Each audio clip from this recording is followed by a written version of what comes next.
everyone, welcome back to our channel. Yes, my people, we're back again with more updates on latest happenings in our country. The one we've got, guys, is from Ondo State. We all know the Ondo governorship election is not long to go, and the primary for their governorship election has been set for July 20th, which is Tuesday next week.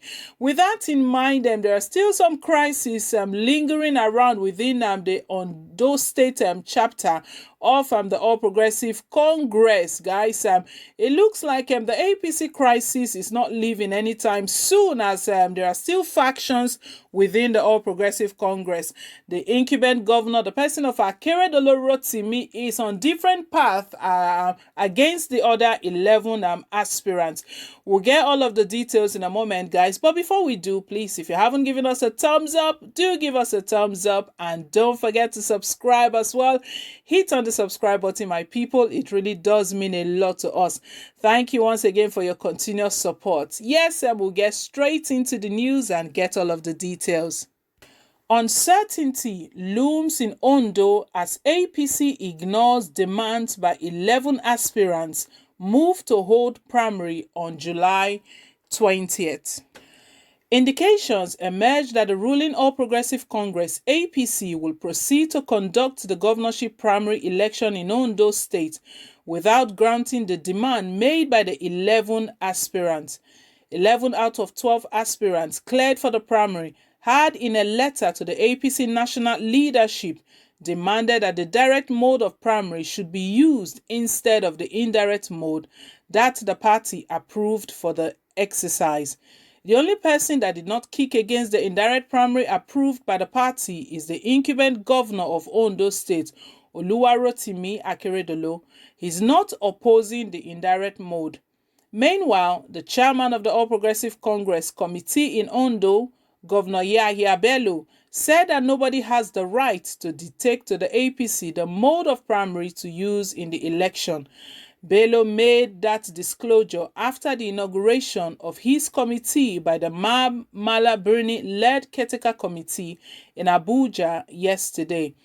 Bello added that he had contested primary before, and it was not left for anybody to tell the party which mode of primary to use.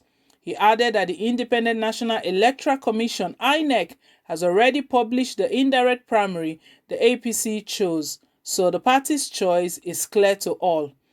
The development raises serious uncertainty in the ruling APC in Ondo State because the other 11 aspirants had, in a letter they wrote to the APC national leadership, given some reasons why the party should adopt a direct mode of primary. The 11 aspirants had argued that the indirect primary would not favor the majority of the aspirant, but it will favor just one aspirant. They also said that the indirect primary would not give majority of the card-carrying APC members the opportunity to choose their candidates in the primary. They added that they had interacted with the members of the APC in the state and discovered that they preferred direct primary.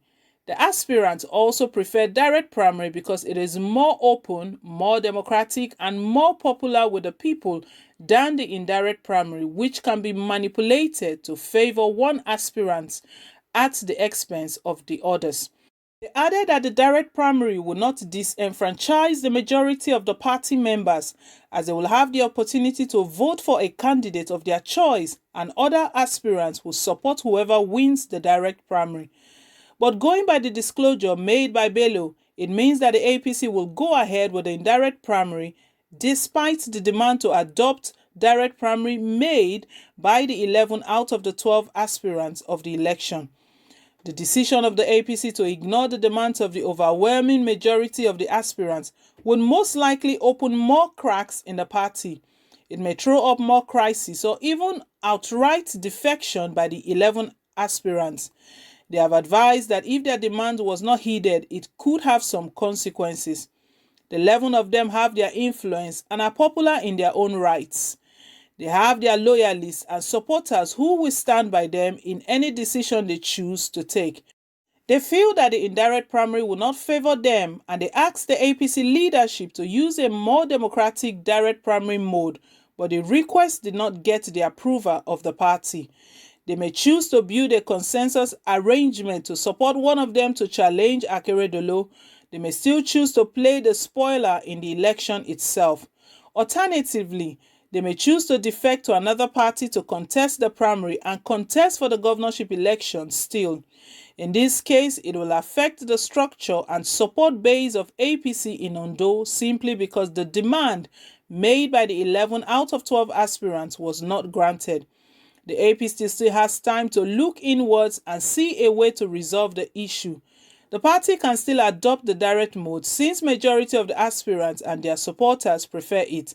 If not, then the party will be ready to accept whatever consequences the decision to go ahead with indirect primary may bring. The 12 aspirants cleared for the APC primary in Ondo include Akeredolu, Rotimi, Joseph, Shegun Abraham, Olaide Adelami, Kekemeke Isaac, Olushola Oke. Others in the list are Ifeoluwa Oyedele, Odimayo John, Olajumoke Anifowose, Awodeji Akinshewa, Olubukola, Olaroga, and Nathaniel Adejutelaga.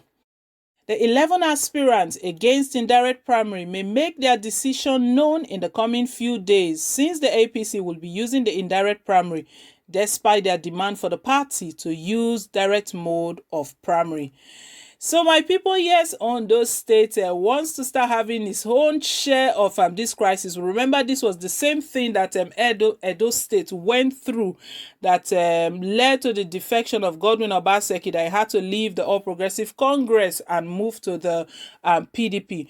Right now, there are 12 aspirants under the governorship race in Edo State under APC. This is just APC alone, quite a number. So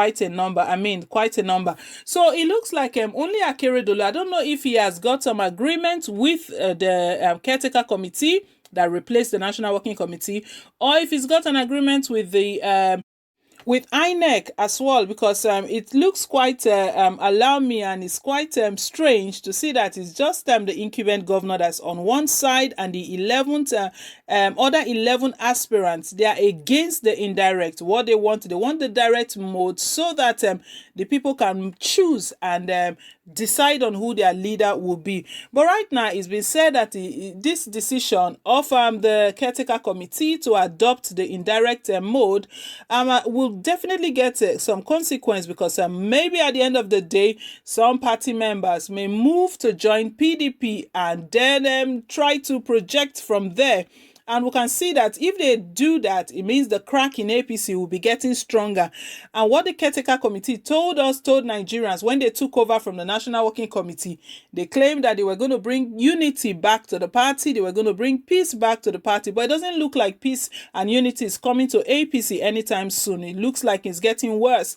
The primary governorship election for Ondo State is set for July 20th, just a few days from now, and they are still bent on the indirect mode. So we'll see how this plays out, and what's going to happen if INEC and the APC itself, if they are not ready to change their decision, at least consider the other 11 aspirants, because one would think that only one person on one side, 11 people cannot just be speaking a different language. They might have the reason. You know, one of the reasons they stated is for true democracy, because democracy is the government of the people, for the people, and by the people. The people have to be given the opportunity to lend their voice in all of this. But the indirect primary doesn't give them that opportunity to choose their leader. It does mean invariably that at the end of the day, Akeredolu will be imposed on them.